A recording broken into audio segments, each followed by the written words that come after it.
you so much for watching this week. This whole month I'm talking about goal setting and self-discipline, how they go hand in hand. You know, I want you to be described as a person of discipline. Don't you think that's like the greatest compliment for somebody to say, they are so disciplined? Well, I believe that that is your key to success. When you become disciplined, you become consistent. You know, like they say, the tortoise always beats the hare. When you become disciplined, you are going to achieve your goals. But really being disciplined, it's about focusing on a result that you really want. Whether it's a goal to weigh a certain amount, to have a certain amount in savings, to go on a trip, to have a book published, it's focusing on a result that you really want. You know, Michael Hyatt, he talked about 5 steps to develop more discipline. Whether it's discipline to stay in shape, to maintain a blog, to eat healthy, eliminate debt, whatever it is, it's going to take discipline. So I want to share some of his points and then add some of my thoughts to it. Number 1, he said, determine your goal. Well, the number 1 reason people don't achieve their goals is because they're unclear. Clarity is what helps you when you're setting goals for your life.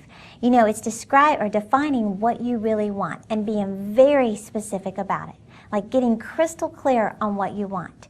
So if it's, you know, that you want to lose weight, then you write down, not just I want to lose weight, don't focus on the negative, focus on the positive by saying, I will weigh 130 pounds by June 1st, 2015.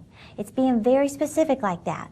Another example would be, I will read 12 books on leadership by December 31st.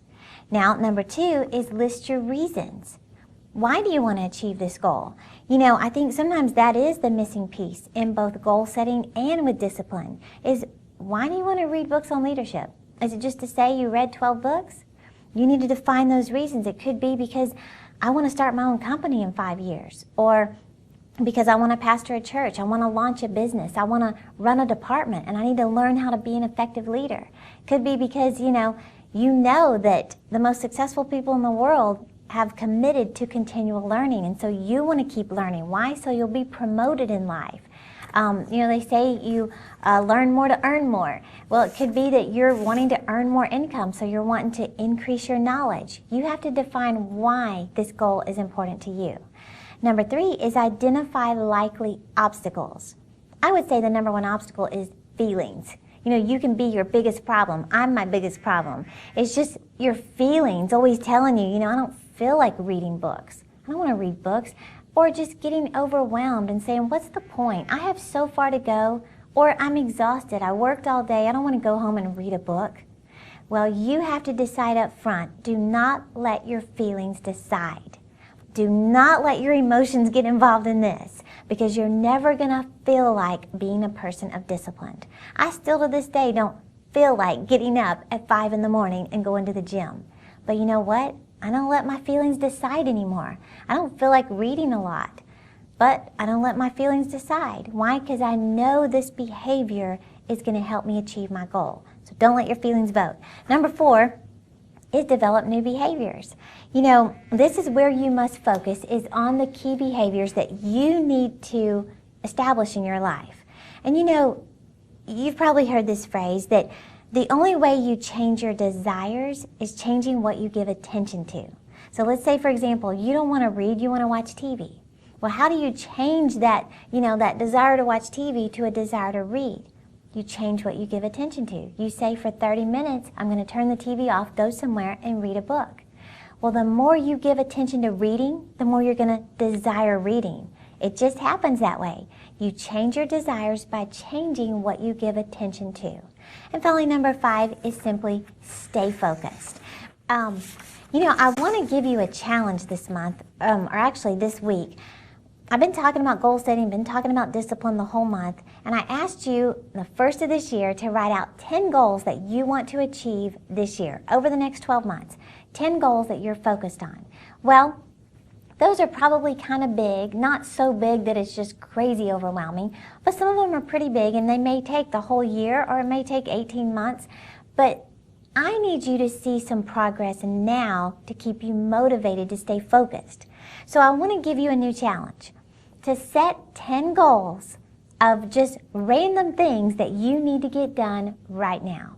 Now, these could be things that you've been putting off. These could be things like getting your car inspected, or getting the oil changed, getting your health checkup, going to the dentist. It could be writing a thank you note for a Christmas gift you got and you just forgot to thank somebody. It could be calling someone, a grandparent, a relative that you've been putting off for weeks, but you know you need to call them. It could be, I don't know, paying a certain bill that you know it's late and it's just been bothering you that you haven't paid that thing. Whatever it is, I want you to make a list of those things. It could be a certain area of the house that's cluttered, a closet that you've been saying for years, I'm going to clean that thing up. I want you to write down 10 things that need to get done. Washing the car, whatever it is. Write 10 things down that need to get done. That's the first assignment. Number 2 is designate certain days on the calendar to actually achieve every one of those. Look over the next 30 days and take 1 through 10 and say, okay, make the phone call. I'm going to do that Tuesday when I drive home from work. I'm going to make that phone call. Or go get the health checkup. I'm going to schedule that for Thursday morning at 10 o'clock. Or get the car washed. I'm going to do that Saturday morning. While everybody else is asleep, I'm running up to the car wash. Put it on the calendar over the next 30 days. Number 3 is just going through your list one by one, all the way down to number 10. Now, why is this important? Because I want you to see that you are a goal setter and you are disciplined. And when you achieve these 10 things over the next 30 days, it's going to motivate you to go for those bigger goals. You know, there's a phrase people say, the way you do anything is the way you do everything. Now, that can be good or bad. You may have a habit of being late. You know, you pay your bills late and you have to pay late fees, or you wake up late habitually and you feel rushed and anxious all day long, or you show up at meetings, you show up at events late and you have to apologize to everybody. The way you do anything is the way you do everything. So that works positively too. When you start achieving these goals, these 10 goals that are just things around the house, things in your personal life, you can achieve these over the next 30 days. It's going to motivate you to say, I am disciplined. I am a goal setter. I can do this. So set these goals, and then I would love for you to share your progress and your feelings with me. So just, look at the link that we've put on here, and I want you to just share with me the list of 10 things.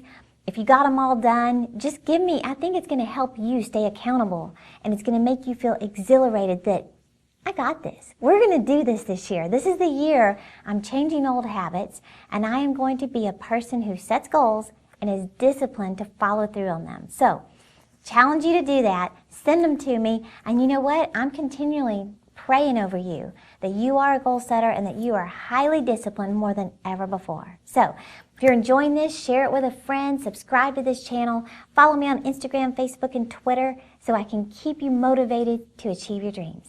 Thank you so much for watching, and I'll see you next week.